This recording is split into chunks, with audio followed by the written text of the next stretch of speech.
अक्सर लोग एक सवाल करते हुए देख जाते हैं, अच्छे लोगों के साथ बुरा क्यों होता है। दूसरे शब्दों में कहें तो यही हुआ कि अच्छे लोग दुखी क्यों रहते हैं। हालांकि यह कहते हुए शब्दों में चिंता से अधिक दया भाव होते हैं, जो संभवतः अच्छे लोगों के लिए दुखी रहना एक प्रकार से तय परिस्थिति मान ली जाती है। पर क्या यही सत्य है?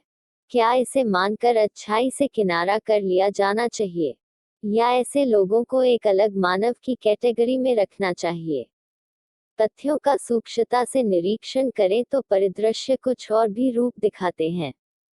सबसे पहले तो यह कि अच्छे लोग किसे कहा जाना चाहिए, या यह कि अच्छे लोगों की श्रेणी में कौन कौन आ सकते हैं।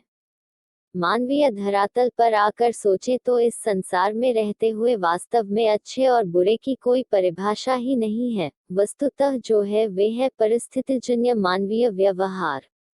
इन मानवीय व्यवहारों के लिए भी कई कारक जिम्मेदार होते हैं, जैसे तत्काल हालात, अपनी सोच, सक्रियता और सक्षमता आदि। अमूमन जिस भाव में अच्छा होना आंका जाता है वह है दयालुता का स्वभाव। दयालु लोग प्रायः लोगों के काम आते हैं, लेकिन अधिकांश समय उन्हें अपने संदर्भ में इसका सकारात्मक परिणाम नहीं मिलता, या ज्यादातर समय हालात उनके विपरीत होते हैं। आखिर इसकी वजह क्या है? क्या यह उनकी किस्मत होती है, या उनकी ही सोच या स्वभाव की कोई गलती? मनोवैज्ञानिक धरातल पर विश्लेषण करें तो ये तीन कारण इसकी मुख्य वजह होते हैं। 1. दूसरों के लिए जीना, दूसरों की खुशी में खुश होना। दयालु स्वभाव के लोग दूसरों की मदद के लिए हमेशा तत्पर रहते हैं। इन्हें खुद के लिए कुछ करने से ज्यादा दूसरों के लिए कुछ करने में खुशी मिलती है। यही वजह होती है कि जहां जरूरत पड़ने पर ये हर किसी के काम आते हैं, वहीं इनकी एक खास बात यह होती है कि किसी की मदद करने के लिए ये अपनी जरूरतों को दरकिनार करने से भी पीछे नहीं हटते।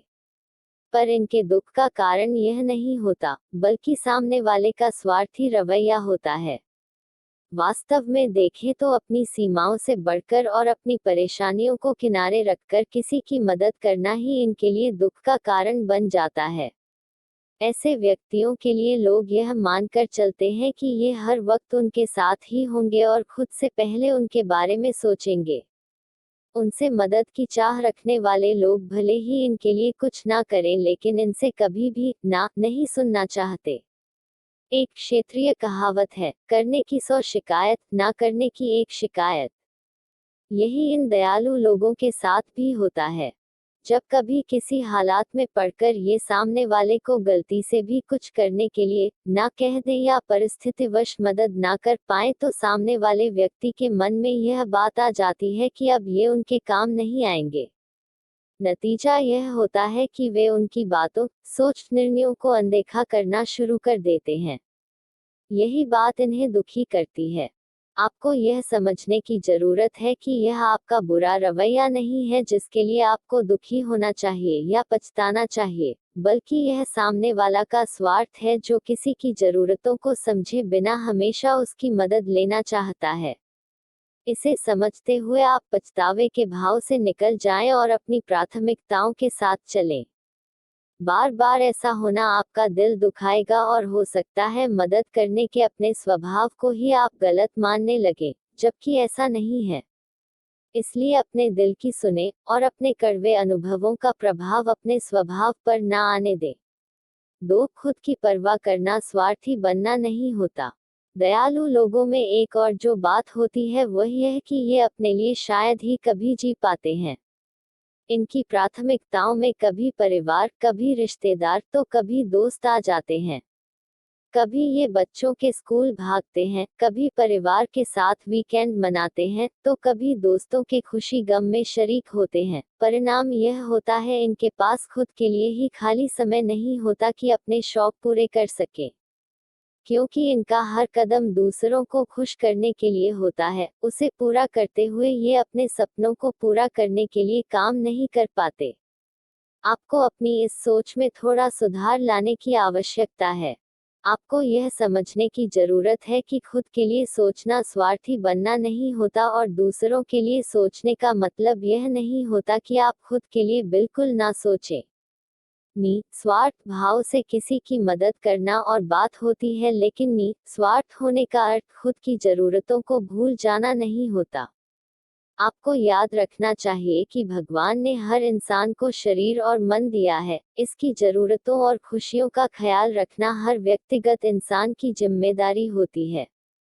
अपनी इस जिम्मेदारी को पूरा करना गलती नहीं हो सकती। हाँ, स्वार्थी होने और जिम्मेदार होने के बीच का फर्क अवश्य समझ लें।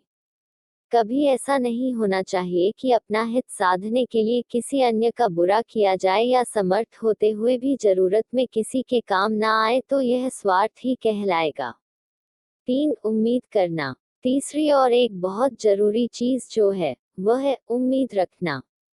आपने किसी की मदद इसलिए नहीं की ताकि वह बदले में आपकी भी मदद करे या आपको सम्मान दे या आपके बारे में सोचे। आपका दिल और दिमाग ऐसा करना सही मानता है, इसलिए आपने वह किया। फिर अगर बाद में आपके उस काम को पहचान या सम्मान नहीं मिला, तो आपको दुखी नहीं होना चाहिए। अगर ऐसा है तो यह दिखाता है कि उन कामों के बदले आप भी कोई इच्छा रख रहे हैं और यही इस जगह आपके दुख का कारण बनता है। आपको यह समझने की जरूरत है कि सक्षम होते हुए किसी के लिए कुछ करना, यहाँ तक कि अगर आपने अपने विवेक के साथ किसी के लिए कोई त्याग किया, तो वह भी आपने अपना नैतिक कर्तव्य और इंसानी धर्म पूरा किया है। संभव है भविष्य में आपको इसका पुरस्कार मिले, लेकिन इसके लिए आपको किसी अच्छे परिणाम की उम्मीद नहीं करनी चाहिए। गीता के वह उक्ति याद रखें, कर्म करो, फल की चिंता मत करो। यह वह राह है जो हर हाल में आपको दुखी नहीं होने